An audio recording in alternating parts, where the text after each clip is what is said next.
आज का टॉपिक जो रहेगा वो है profit, theory of firm under perfect competition. Market के अंदर प्रॉफिट देखेंगे और कॉस्ट को भी यहाँ कवर करेंगे कि कॉस्ट का मतलब यहाँ पे क्या होता है। इससे पहले हमने बात करी थी रेवेन्यू के बारे में और टाइप्स ऑफ रेवेन्यू, रेवेन्यू के बीच में रिलेशनशिप। आज बात करेंगे प्रॉफिट क्या होता है, कॉस्ट के चैप्टर में है डिटेल में, लेकिन थोड़ा सा यहाँ कवर हम कर लेंगे कॉस्ट का मतलब यहाँ पे इंक्लूड क्या करा गया। तो सबसे पहले इन चीज़ों को समझता क्या है।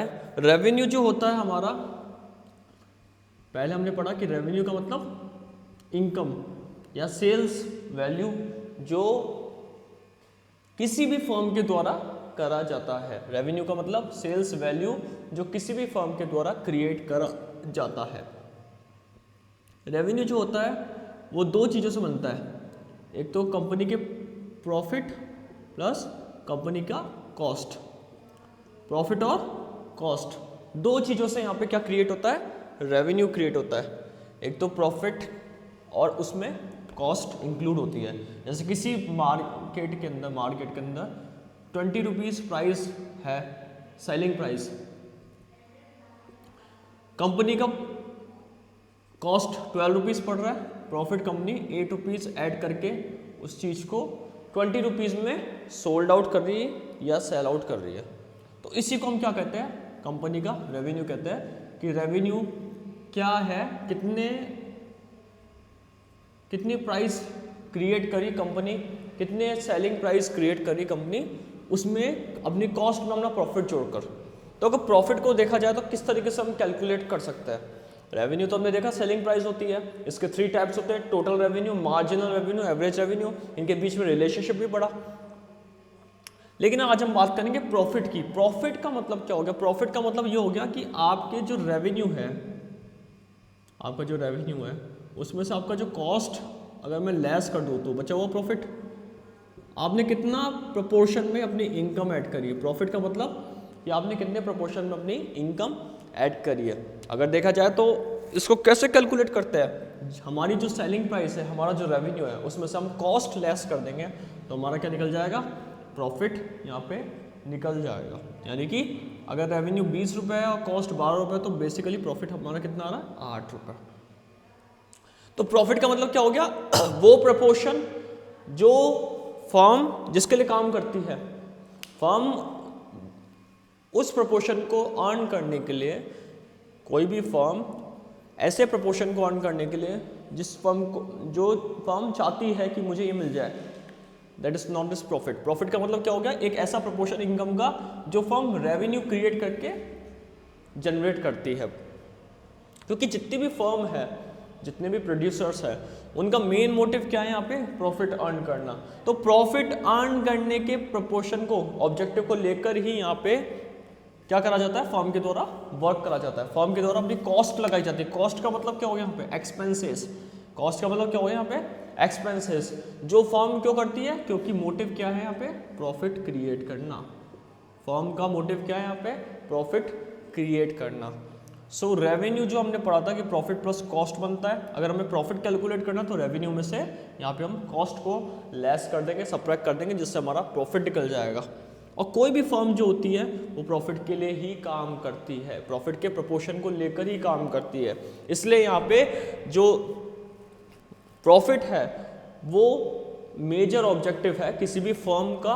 और उस फर्म का ऑब्जेक्टिव इसलिए माना जाता है प्रॉफिट, क्योंकि फर्म जो होती है वो बेसिकली प्रॉफिट के लिए ही काम करती है। कोई भी प्रोड्यूसर प्रोडक्शन कर रहा है, प्रोडक्शन एक्टिविटी कर रहा है, लैंड का, लेबर का, कैपिटल का, टेक्नोलॉजी का यूज़ करके प्रोड्यूसर प्रोडक्शन कर रहा है, तो उसका ऑब्जेक्टिव ये है कि प्रॉफिट क्रिएट कर सके, जिससे मार्केट के अंदर वो अपनी नीड्स एंड वांट को सेटिस्फाई करे। सो रेवेन्यू में से जब हम कॉस्ट को डिडक्ट कर देते हैं तो हमारा क्या निकल जाता है, प्रॉफिट हम कैलकुलेट कर लेते हैं as a producer. As a producer calculate क्या होता है, profit. As a producer profit calculate कर लेती है फर्म। तो ये तो हो गया हमारा प्रॉफिट का कंसेप्ट। कॉस्ट का मतलब क्या है? खर्चा।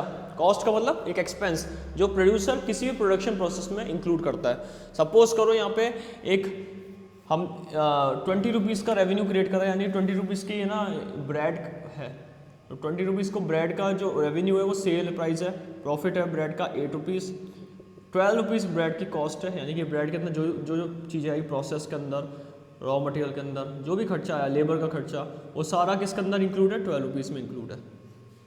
इसका मतलब क्या हो गया? कॉस्ट का मतलब क्या हो गया? खर्चा, एक्सपेंसेस। एक तरीके की इन्वेस्टमेंट भी हो गया कॉस्ट, क्योंकि उस इन्वेस्टमेंट को करने का ऑब्जेक्टिव ये है कि प्रॉफिट क्रिएट करना। खर्चा हो गया, एक्सपेंडिचर हो गया। क्यों करती फर्म? प्रॉफिट क्रिएट करने के लिए, सेलिंग करके प्रॉफिट क्रिएट कर सके किसी भी प्रोडक्ट को के अंदर या किसी भी प्रोडक्ट के लिए। तो सबसे इंपॉर्टेंट बात क्या है यहाँ पे? जो रेवेन्यू क्रिएट करा जाता है वो रेवेन्यू क्रिएट करा जाता है कॉस्ट में से डिडक्ट करके, कॉस्ट में प्रॉफिट ऐड करके। और कॉस्ट कैसे क्रिएट करा जाता है? कॉस्ट का भी फॉर्मूला यहाँ पे इस तरीके से आ जाएगा कि कॉस्ट का मतलब क्या होता है। कॉस्ट का फॉर्मूला किस तरीके से निकलेगा? यहाँ पे सिंपल सा फॉर्मूला है कि जब रेवेन्यू में से प्रॉफिट लेस कर दिया जाए तो कॉस्ट कैलकुलेट होगा, क्योंकि revenue is a sum of profit plus cost. So cost is revenue minus profit. इस तरीके से कॉस्ट निकल जाती है। रेवेन्यू 20 रुपीज़ था, प्रॉफिट 8 रुपीज़ है, कॉस्ट कितनी निकली? 12 rupees. So that is a cost. Cost यानी कि एक्सपेंडिचर जो फर्म प्रोडक्शन करने पर इंक्लूड करती है। सो ये दोनों यहाँ पे इंक्लूड हो जाएंगे, रेवेन्यू के अंदर प्रॉफिट और कॉस्ट इंक्लूड हो जाएगा। सो ऐसा पॉइंट जहाँ पे फर्म क्या करती है, सिचुएशन देखती है अपनी कि मेरे को प्रॉफिट मिल रहा है, तो अपनी कॉस्ट को लेकर चलती है कि कॉस्ट कितनी है। फर्म का प्रॉफिट फर्म की कॉस्ट पे ही डिपेंड है। कैसे? अगर फर्म का रेवेन्यू फिक्स है, जैसे मार्केट में मान लो 20 रुपीज़ का बेचना ही है, फर्म की कॉस्ट आ रही 30 रुपीज़, तो प्रॉफिट अपने आप 7 रुपीज़ हो जाएगा, क्योंकि मार्केट में 20 में बेचना है उसको। फर्म की कॉस्ट आ रही 10 रुपीज़, तो प्रॉफिट भी 10 रुपीज़ हो जाएगा। यानी कि इनडायरेक्टली वे में प्रॉफिट कॉस्ट पे ही डिपेंड है। प्रॉफिट किसके ऊपर डिपेंड है? कॉस्ट के ऊपर ही डिपेंड है। और कॉस्ट फर्म कम करेगी तो क्वालिटी यहाँ पे खराब होगी। ज़्यादातर फर्म कॉस्ट कम करती है तो क्वालिटी खराब होती है, कॉस्ट बढ़ाएगी तो प्रॉफिट कम हो जाएगा। तो फर्म क्या करती है? बैलेंसिंग मेंटेन करती है, बैलेंस मेंटेन करने की कोशिश करती है कि कॉस्ट भी मेंटेन हो जाए और प्रॉफिट भी ज़्यादा आ जाए। इसलिए फर्म इस चीज़ पर फोकस करती है कि कॉस्ट कितना रहेगा। सबसे ज़्यादा फर्म का फोकस इस पर रहता है, क्योंकि प्रॉफिट पे फोकस रहने का मतलब ये हो गया कि आपका कॉस्ट से ध्यान हट चुका है एज अ प्रोड्यूसर। और जब कॉस्ट पे ध्यान हट गया तो कॉस्ट स्टेबल नहीं रहेगी, यहाँ पे ज़्यादा भी हो सकती है। कॉस्ट को कंट्रोल करना सबसे इंपॉर्टेंट बात माना गया फर्म के लिए कि कॉस्ट इंपॉर्टेंट है। अगर कॉस्ट को कंट्रोल कर लिया किसी भी फर्म ने तो यहाँ पे प्रॉफिट क्रिएट करने में उनको यहाँ पे कोई दिक्कत नहीं आएगी। लेकिन कॉस्ट को कंट्रोल नहीं करा किसी भी फर्म ने, कॉस्ट को कंट्रोल नहीं करा तो प्रॉफिट जिस फॉर्म में कंपनी चाहती है उस फॉर्म में नहीं मिल पाता, यानी कि प्रॉफिट जितना चाहती है उतना नहीं मिल पाता। सो ये फर्म में प्रॉफिट और कॉस्ट का अप्रोच है कि कॉस्ट कैसे निकालते हैं और प्रॉफिट कैसे निकालते हैं। रेवेन्यू हमने पढ़ा, प्रॉफिट प्लस कॉस्ट। अगर हमें कॉस्ट निकालनी है तो हमें रेवेन्यू में से प्रॉफिट डिडक्ट करना पड़ेगा, प्रॉफिट निकालना है तो रेवेन्यू में से कॉस्ट डिडक्ट करना है, तो हम प्रॉफिट कैलकुलेट करेंगे एज अ प्रोड्यूसर। ये दोनों अप्रोचों को देखा जाता है कि प्रॉफिट कैसे है और कॉस्ट कैसे निकाली जाती है। इसके बाद बात करेंगे हम इक्विलिब्रियम की। इक्विलिब्रियम क्या होता है? करते हैं फर्म का इक्विलिब्रियम कहाँ आता है। इक्विलिब्रियम, इक्विलिब्रियम का मतलब क्या होता है और इक्विलिब्रियम क्यों यहाँ पे इंक्लूड करा गया है, क्या मतलब होता है इक्विलिब्रियम का? इक्विलिब्रियम का मतलब हो गया एक स्टेट, फर्म की एक सिचुएशन। अगर फर्म की एक स्टेट ऑफ रेस्ट, हम इसको कह सकते हैं स्टेट ऑफ रेस्ट या state of balancing, state of balance, जहां से नाइदर इंक्रीज और नॉट डिक्रीज, नो चेंज, कोई चेंज नहीं हो रहा है यहाँ पे, नो चेंज। नो चेंज का मतलब हो गया कि ना फर्म इंक्रीज कर रही है प्रॉफिट ना फर्म डिक्रीज कर रही है, या ना फर्म आउटपुट इंक्रीज कर रही है और ना फर्म आउटपुट डिक्रीज कर रही है। तो नो चेंज किसमें, या तो इंक्रीज, चेंज दो तरीके से होता है, या तो इंक्रीज या फिर डिक्रीज। तो यहाँ पे जो बात करी गई इक्विलिब्रियम की, इक्विलिब्रियम का मतलब क्या हो गया, एक ऐसा स्टेट ऑफ रेस्ट जहाँ पे फर्म ना इंक्रीज कर रही है और ना डिक्रीज कर रही है अपने लेवल को, अपने आउटपुट को।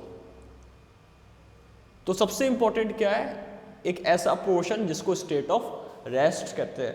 इसका मतलब होता है, इक्विलिब्रियम का मतलब कि फर्म ना आउटपुट को इंक्रीज कर रही है ना आउटपुट को डिक्रीज कर रही है। आउटपुट का मतलब प्रोडक्शन प्रोसेस, प्रोडक्शन प्रोसेस के अंदर फर्म का स्टेट ऑफ रेस्ट आ गया है, जहां फर्म ना इंक्रीज कर रही है प्रोडक्शन और ना प्रोडक्शन को डिक्रीज कर रही है। एक पॉइंट पे आउटपुट क्या हो गया, इक्वल हो गया, बैलेंस में आ गया। अगर आउटपुट को फर्म इंक्रीज भी नहीं करेगी और डिक्रीज भी नहीं करेगी, तो इसका जो इम्पैक्ट है वो फर्म के प्रॉफिट पे और फर्म की कॉस्ट पे पड़ेगा। क्योंकि आउटपुट का जो क्राइटेरिया उसके अंदर दो चीज़ होती है, उसका प्रॉफिट और कंपनी की कॉस्ट।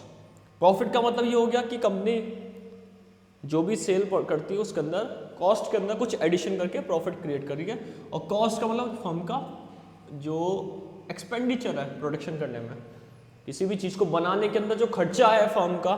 जैसे किसी पेन को बनाने की कंपनी, पेन बनाती है कंपनी, तो पेन बनाती है तो पेन बनाने का खर्चा है, वो पेन की कॉस्ट है। उस पेन के लिए रॉ मटेरियल लाना, पेन के लिए लेबर के द्वारा काम करना, मशीन का, सबका खर्चा कॉस्ट है। अब पेन का आउटपुट कंपनी कर रही है जितना होता है, फॉर एग्जांपल कंपनी यहाँ पे 10,000 यूनिट्स डेली बनाती है, तो उसकी कॉस्ट फर्म की 10,000 यूनिट्स के हिसाब से @ 2 रुपीज़ ईच पड़ रही है। तो यहाँ पे 20,000 रुपीज़ फर्म का कॉस्ट आ गया है। अगर फर्म 10,000 से 12,000 तक करेगी यूनिट्स, तो फर्म का कॉस्ट में पक्का चेंज आएगा। फर्म का जो कॉस्ट है उसमें चेंज आएगा। 10,000 यूनिट से अगर 12,000 यूनिट्स करेगी, 10,000 से 8,000 यूनिट्स तक क्या करेगी, प्रोडक्शन में चेंज करेगी। पहले 10 से 12 बढ़ा दिया या फिर 10 से 8 कम कर दिया, या तो इंक्रीज इन प्रोडक्शन या डिक्रीज इन प्रोडक्शन। तो फर्म की कॉस्ट है वो चेंज जरूर होगी, और जब फर्म की कॉस्ट चेंज होगी तो फर्म इक्विलिब्रियम से हट जाएगा। इक्विलिब्रियम का मतलब ही ये होता है कि फर्म ना आउटपुट को इंक्रीज करिए ना आउटपुट को डिक्रीज करिए। नो चेंज इन आउटपुट, यानी कि no increase and no decrease in output process, तो फर्म का कॉस्ट भी उतना ही रहेगा। प्रोडक्शन बढ़ाएगी, कॉस्ट में चेंज आएगा। फॉर एग्जाम्पल अगर 12,000 यूनिट्स बनाया, उतने ही 12,000 यूनिट्स फर्म बनाएगी, तो @ 2 रुपीज़ के हिसाब से 24,000 यहाँ पे फर्म का एक्सपेंडिचर होगा। सो इसलिए यहाँ पे फर्म क्या देखती है कि कितना प्रोडक्शन हो रहा है कितना नहीं हो रहा है, वो सारी चीज़ों को एनालाइज करती है। फर्म प्रोडक्शन कम करेगी तो फर्म का खर्चा कम हो जाएगा, एक्सपेंडिचर कम हो जाएगा। प्रोडक्शन कम करेगी प्रॉफिट कम होगा, प्रोडक्शन ज़्यादा करेगी प्रॉफिट ज़्यादा होगा। एक पॉइंट पे प्रोडक्शन करेगी ना प्रॉफिट इंक्रीज होगा ना प्रॉफिट डिक्रीज होगा। सो फर्म क्या करती है, इक्विलिब्रियम का स्टेट का मतलब क्या होता है कि फर्म की एक ऐसी सिचुएशन जहाँ पे फर्म इक्विलिब्रियम गेट करती है, नाइदर इंक्रीज और not decrease the output. So firm कब इक्विलिब्रियम गेट करती है, जब फर्म ना एक्सपेंड करेगी और ना कॉन्ट्रैक्ट करेगी। यानी कि एक्सपेंड का मतलब हो गया कि फर्म नाइदर इंक्रीज, एक्सपेंड नहीं करेगी और कॉन्ट्रैक्ट नहीं करेगी। यानी कि एक्सपेंड का मतलब हो गया इंक्रीज करना, कॉन्ट्रैक्ट का मतलब हो गया डिक्रीज करना। सो इक्विलिब्रियम एक स्टेट ऑफ रेस्ट है जहाँ पे फर्म ना एक्सपेंड करती है और ना कॉन्ट्रैक्ट करती है। इसका मतलब ये प्रॉपरली डेफिनेशन हो गई इक्विलिब्रियम की definition. It is a situation where a firm is in equilibrium whether if neither increase nor decreases the output. यानी कि इक्विलिब्रियम की डेफिनेशन क्या होगी फर्म का इक्विलिब्रियम क्या हो गया, meaning of equilibrium of firm, यहाँ पे फर्म लिख लेते हैं क्योंकि इक्विलिब्रियम का मतलब अलग अलग जगह अलग अलग एस्पेक्ट में अलग अलग मीनिंग होगा। Meaning of equilibrium of firm का इक्विलिब्रियम कहाँ पे आता है, जहाँ पे firm neither increase nor decrease the output, firm output को ना इंक्रीज करती है और ना डिक्रीज करती है। First point, it is a situation where a firm is in equilibrium whether if neither increases nor decreases the output। Firm output को ना इंक्रीज करती है और ना डिक्रीज करती है। इसको आप लोग नोट डाउन कर सकते हैं। If firm is said to be equilibrium whether it has no incentive either to expand and contract the output। हमने ये क्या पढ़ा कि फर्म जो होती है इक्विलिब्रियम में तब आती है जब फर्म का ना एक्सपेंड होता है आउटपुट, ना कॉन्ट्रैक्ट करती है अपने आउटपुट को, और उससे कोई इंसेंटिव यानी कि कोई भी प्रॉफिट नहीं मिलता, कोई फायदा नहीं मिलता एक्स्ट्रा, ना इंक्रीज होता है ना डिक्रीज होता है। जिस पॉइंट पे काम करी उसी पॉइंट पे वहाँ पे उनको उनका इंसेंटिव मिलेगा, उनका प्रॉफिट मिलेगा। लेकिन फर्म ना एक्सपेंड करती है ना कॉन्ट्रैक्ट करती है आउटपुट को, इसी को हम क्या कहते हैं, इक्विलिब्रियम यहाँ पे कहते हैं।